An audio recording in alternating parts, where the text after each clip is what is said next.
Have you ever felt like you were born into the battlefield, not the temple? Like you weren't sent here to chant in candlelight, but to walk through fire, unburned? If you're still watching this, let me be clear, you are not soft light. You are forged light, and there is a difference. A massive one. You didn't descend here to bypass the darkness, you came to command it. You didn't come to be protected from demons. You came as the one they fear. And if that sounds familiar, if that resonates in your bones, then you might just be what I call a dark chosen one. Not evil, not corrupted, but untouchable. You're not in the game to be saved. You're here to remind the shadows who built the board. This isn't about ego. This is about remembrance. Because we've all been told that darkness is bad. That to be spiritual is to be soft, radiant, clean. But what if I told you the most powerful spiritual beings aren't afraid of the dark at all? What if I told you that true light, the kind that can't be faked, only emerges when you've sat with your own monsters and made peace with them? You see, demons don't fear those who resist darkness. They fear the ones who own it, who have walked through hell and kept their soul intact, who've been tempted, shattered, seduced, and still chose truth. That's the first real sign. You've been in the depths, and instead of breaking, you remembered who you were inside them. You want to know if you're a dark chosen one? Here's your first sign: you've survived things that should have destroyed you. Not just physically, but spiritually, emotionally, existentially. You've touched madness. You've danced with despair. You've heard the whisper that says, "End it." And yet, you didn't. You stayed. You chose to stay. Not because it was easy, but because something inside you knew your mission wasn't over. And here's the truth. Every time you refused to give up, you built immunity. Not just to pain, but to spiritual predators. Demons aren't scared of prayers. They're scared of spiritual resilience. They can't latch onto someone who knows their own shadow. Because you've already faced what they threaten you with and you didn't flinch. Second sign, you don't just fight demons, you understand them. You know how they think. You recognize their patterns. You sense their presence in a room before anyone else does. You don't just see the surface of a person, you read their energy, their wounds, their attachments, their addictions. And you don't fear them because you've seen them in yourself. You've transmuted them. You've taken the poison and alchemized it into power. So when a demonic force tries to attach to you, there's nothing for it to grab. You're clean not because you're pure. You're clean because you've burned off the parts of you that could be used against you. That's what makes you untouchable. Ask yourself this: when was the moment you stopped running from your inner chaos and began listening to it? When did your fear of darkness turn into a fascination, even reverence? That's not a descent into evil. That's the initiation of a warrior. Because the third sign is this: you carry both light and darkness in balance, and you use them with precision. You know when to be soft and when to be ruthless. You know when to heal and when to cut cords without mercy. You are not bound by the illusion of love and light only. You know that real power is integrated. You can hold space for someone's trauma and call out their shadow without flinching. That's why people either deeply trust you or are terrified of you. And both reactions are accurate. Fourth sign, you've been attacked spiritually, psychically, energetically, and you didn't just survive, you got stronger. This is something most people will never understand. The invisible battles you fought, the nights you couldn't sleep because something was watching, the dreams that weren't just dreams, the sudden heaviness in your chest when a dark force entered the room. Most people would call it imagination. But you know, you've confronted entities, you've felt them test you, you've sensed when something was trying to attach to someone you love. And you didn't panic. You didn't call for help. You stood your ground. Because somewhere deep in your memory, you knew how to command them. That's no accident. That's no coincidence. That's ancestral memory. You've done this before. And that's the fifth sign. You come from a bloodline that was feared, suppressed, or erased. Your ancestors were the ones who were burned, silenced, hunted, or exiled. Not because they were evil, but because they knew the old ways. They held power that couldn't be controlled. You carry that same code.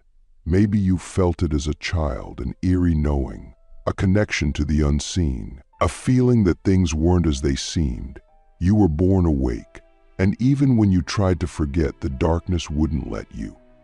Because the darkness knows its own, and it's not here to consume you, it's here to bow to you once you remember your place.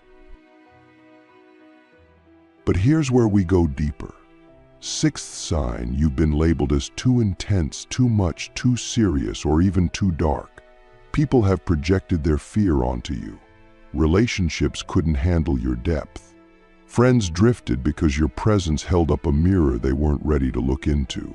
You've been misunderstood, misjudged, even demonized. But what if I told you that wasn't rejection, it was spiritual camouflage? The universe has protected you by hiding you in plain sight. Your path has been solitary not because you're broken, but because you were being trained in silence. The world isn't ready for what you carry. But soon, it will be. And when it is, you won't need to announce yourself. Your frequency will do the talking. And now the seventh sign, demons can't touch you because you've already integrated the parts of you they feed on. They feed on fear, shame, guilt, powerlessness. But you've met those frequencies, sat with them, befriended them, learned their language. And now, you've closed the door. You don't repress your darkness. You own it. And because of that, lower entities can't manipulate you. They can't hook into your wounds because you've healed them through fire. They can't seduce you with false power because you've tasted real power and it doesn't need an audience. So now I ask you, what would your life look like if you stopped apologizing for your intensity? What would shift if you embraced your shadow with the same reverence you give your light? What if your darkness wasn't your weakness, but your protection? When we talk about power in the spiritual realm, most people still imagine it as something pristine, white robes, glowing halos, endless peace. But those of us who have walked through the deeper corridors of existence know something different. We understand that real power is forged in the fire of contradiction. It's the kind of power that doesn't flinch when the veil thins. It doesn't tremble when it feels the chill of the unseen. It stands tall not because it's never been tested, but because it has again and again, and it remembers the taste of spiritual war. This is the crown you wear, not made of gold, but of shadow and soul. You didn't earn it. You survived into it. The shadow crown is not a symbol of royalty. It is a symbol of responsibility, because when you realize that demons can't touch you, the real question becomes, what will you do with that immunity? A dark chosen one doesn't seek power, we become it. Not through domination, but through integration. We begin to see that our most terrifying inner experiences weren't punishments, but preparations. The anxiety, the depression, the suicidal thoughts, the spiritual attacks, the isolation, all of it was a kind of brutal training, a stripping away of false layers, a sharpening of spiritual senses. And what remains after the storm is not weakness, it's precision. You don't just sense when something is off in a room, you know exactly where it's coming from and how to shift it. That's why the world has tried so hard to convince you that you're broken. Because if you ever truly stood in your full knowing, you'd become a force that would unravel entire systems of illusion. So let's talk about the illusions. The biggest one? That darkness is to be feared. But we, the dark chosen, know this. Darkness is not evil. Darkness is the womb. It is the origin. It is the space before form, before sound, before thought. It is where all creation begins. And when you've learned to sit in that space silently without needing to escape, you begin to hear the truth. You hear the voices that have been silenced. You feel the ancestors who were buried in shame. You sense the energies that others are too afraid to name. And you realize demons don't live in darkness. They live in denial. They thrive where people are unwilling to look. But you've looked into the abyss, and instead of falling, you remembered how to fly. You start to understand that every time you were rejected, it was protection. Every time you were betrayed, it was redirection. Every time you were attacked, it was spiritual initiation. You were being seasoned in shadow so that when the real tests came, you wouldn't fold. That's why your path has been so lonely. Not because you are unlovable, but because you are uncontrollable. The system couldn't shape you. Religion couldn't contain you. Institutions couldn't define you. You kept breaking the mold, and the mold kept trying to break you. But now, here you are, still breathing, still burning. And that burn you feel, that's not anger. That's not trauma. That's your mission trying to wake you up. So what do you do with this knowing? You walk with clean fire. Not the fire of ego, but the fire of clarity. You stop explaining yourself to people who aren't even ready to see you. You stop shrinking to make others comfortable. You stop apologizing for your spiritual authority. Instead, you become precise in your presence. You choose your words wisely. You guard your energy like it's sacred, which it is. You realize not everyone deserves access to your field. Some people were sent to feed off your light, but you now see them clearly. And when you see clearly, you can cut cleanly, not from hate, but from alignment. And here's the paradox. The more you embody your darkness, the lighter you become. Because light without shadow is fragile. It's performative, it crumbles under pressure. But integrated light, that's unshakable. That's the kind of light demons can't manipulate because it's rooted in truth. You're not pretending to be perfect. You're not faking your peace. You're not performing your purity. You're real. And realness creates a vibration that no lower entity can mimic or mock. That's how you become untouchable, not through rituals or crystals or chants, but through radical authenticity. So I ask you now, and I want you to sit with this. If you had nothing to prove, if you fully accepted your light and your shadow, if you stopped apologizing for your depth and your fire, how would you move through this world? What would your relationships look like? What would you create? What would you destroy? Because the real danger is not what demons could do to you. The real danger is you forgetting who you are. That's their only weapon. Confusion, doubt, distraction. But when you see through that, when you sit in the center of your own storm and still hear your soul, you become something terrifying to the dark. You become unshakable, untouchable. You become the reminder that even in the darkest void, God speaks. There's a moment in your journey when you no longer fear the darkness, not because you've conquered it, but because you've become the light within it. That's the final seal. The moment you realize you are no longer reacting to spiritual warfare, energy attacks, or manipulation tactics. You're not dodging shadows anymore. You're radiating something so ancient, so clean, that all falsehood collapses in your presence. That's when you stop being a seeker and become a lighthouse. A silent, constant signal in a chaotic world. You don't chase demons out of rooms. They leave on their own. They recognize the geometry of your field, unshakable, sovereign, encoded with truth. And that's when you finally understand your immunity wasn't earned through rituals. It was earned through remembrance.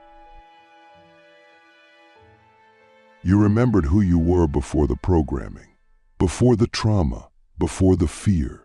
You remembered that you come from a lineage of spiritual warriors, shadow walkers, soul guardians. And now, you walk differently. You speak differently. You move differently. Not because you're trying to be holy, but because you've outgrown the lie.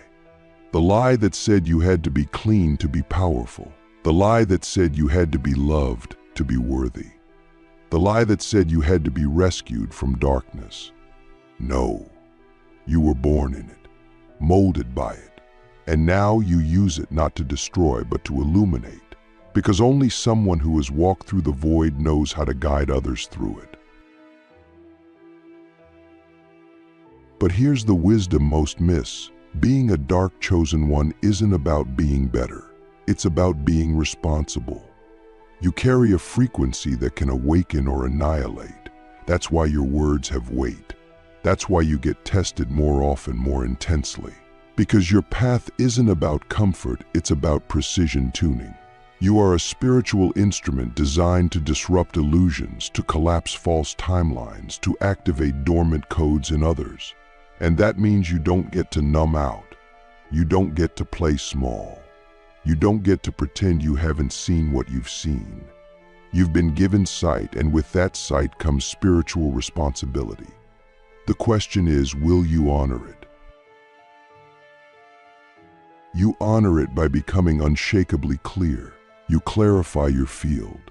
You cut out what drains. You refine your rituals. You stop explaining your intuition to people who don't respect it. You stop fighting battles that aren't yours. You stop trying to be the savior. Because here's the thing, you were never meant to save everyone. You were meant to stand. And by standing in your full, authentic, integrated frequency, you become a permission slip for others to rise. That's what demons fear the most.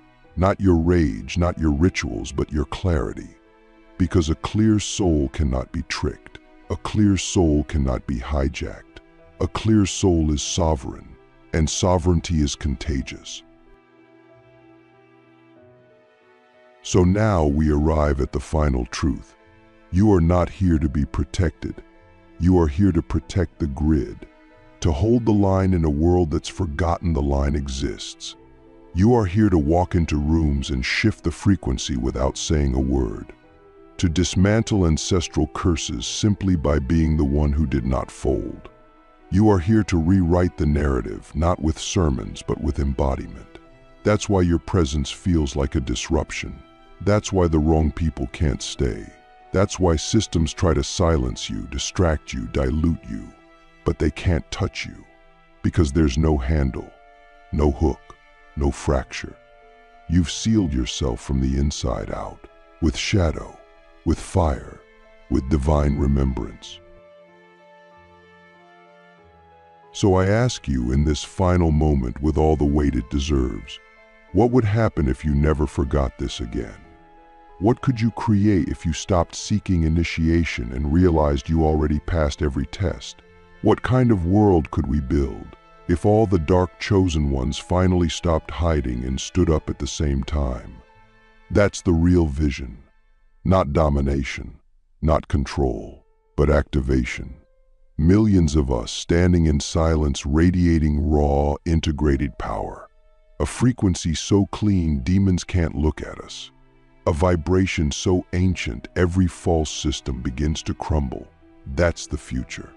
That's the invitation. That's the mission. And if you've made it this far, you've already answered the call. Now that you see clearly, you'll notice something strange begin to happen. You'll stop craving validation. You'll stop trying to be understood. You'll stop needing to convince anyone of your path. Because when you truly embody the dark chosen frequency, the need to be seen by the world dissolves and is replaced by a deeper knowing. You were never here to be seen. You were here to be felt. Your presence becomes your transmission. Your silence becomes your sermon. Your boundaries become your initiation. You stop explaining your value and start living it. And suddenly, the people who are meant to walk with you begin to appear, not because you chased them, but because your field became undeniable. You attract not by force, but by frequency. And this is the ultimate paradox. The more you accept your darkness, the less darkness has power over you. You are no longer running from shadows because you know that most of them are simply exiled parts of yourself waiting to return home. You don't fear being alone because your solitude has become sacred. You don't fear spiritual attack because you've realized that your frequency is a fortress. You've built it brick by brick through years of pain, pattern breaking, and soul excavation. That's why you're here. That's why you're still standing. You didn't come to be a follower of light. You came to be the architect of balance. And balance, not blind purity, is what makes you immune to the lower realms. You'll begin to notice that your presence causes things to shift. People confess things around you. Hidden truths rise to the surface. Entities reveal themselves. Old wounds crack open. That's not a curse, it's your gift. Your field forces authenticity. Your energy dismantles facades. You don't even have to speak. Just being in your vibration is an activation. And while this may feel heavy at times, remember this: you are not carrying the world. You are simply mirroring it back to itself. You are the shadowed mirror that shows what most fear to see, but in doing so, you offer them the greatest liberation. That is the role of the dark chosen one, not to fix, not to fight, but to stand so powerfully in truth that everything false breaks itself against you. So now, the journey is no longer about proving who you are. It's about refining who you are becoming. You don't need to fight demons anymore. You've transcended the fight. You know they can't touch what is whole. You walk with clarity. You walk with fire. You walk with the memory of lifetimes where you've done this before. And now you do it again, not with fear, but with mastery. You are not here to be the loudest. You are here to be the clearest. You are not here to be the most loved. You are here to be the most aligned. You are not here to be saved. You are here to be remembered. And now, you are. There are some of us who were not born into the light, we were born into the fire. We didn't come here to chant mantras under moonlight. We came to stalk the shadows, to walk between realms, to confront what others deny. And if you've ever felt like your life has been a spiritual war zone since day one, if you've ever sensed that you weren't sent here to be saved but to disrupt, then this message isn't just for you, it is you. You are the storm. You are the silence after the scream. You are the one the dark fears, not because you're loud, but because you're clear. And you don't need to raise your voice. Your vibration does the talking. You see, the world has celebrated the light worker for so long, but rarely talks about the shadow walker. The ones who carry both flame and void. The ones who can walk through haunted places and never flinch. Not because they're fearless, but because they've already seen the worst of themselves and survived it. You're not immune to darkness because you're pure. You're immune because you've been there and you came back with your eyes still glowing. That's what makes a dark chosen one untouchable. It's not the absence of shadow, it's the mastery of it. The signs are not always glamorous. In fact, they're often brutal. The first sign is survival. Not just physical, but spiritual. You've endured spiritual attacks others wouldn't even recognize. Nights where you couldn't sleep because something was watching. Panic attacks that weren't yours. Sudden hatred from strangers. Dreams that felt like battles. And yet here you are, still breathing, still burning, still remembering. That's not just strength, that's spiritual immunity. You've earned it through fire. The second sign? You read energy like it's your native language. You don't just sense when something's off, you know where it's coming from. You feel entities before they show themselves. You see beneath people's masks, and you see the shadow behind their smile. It's not paranoia, it's perception. And demons? They hate that, because you can't manipulate what's already been integrated. You don't fear the dark in others, because you've already made peace with the darkest corners of yourself. You are the mirror they can't distort. Third, your energy is disruptive, not because you want it to be, but because it can't be anything else. You walk into a room and hidden truths start surfacing. People confess things to you. Sekretis unghavu. Entities reveal themselves. You're not doing anything special. You're just being. But your frequency is a mirror, one that forces masks to fall and illusions to crumble. It's not always comfortable. You've lost friends. You've been misunderstood. But here's the truth, you're not here to be liked. You're here to light up what's been hiding in the dark. You've probably noticed this too. People either love you deeply or fear you instantly. There's rarely an in-between. Why? Because your vibration is precise.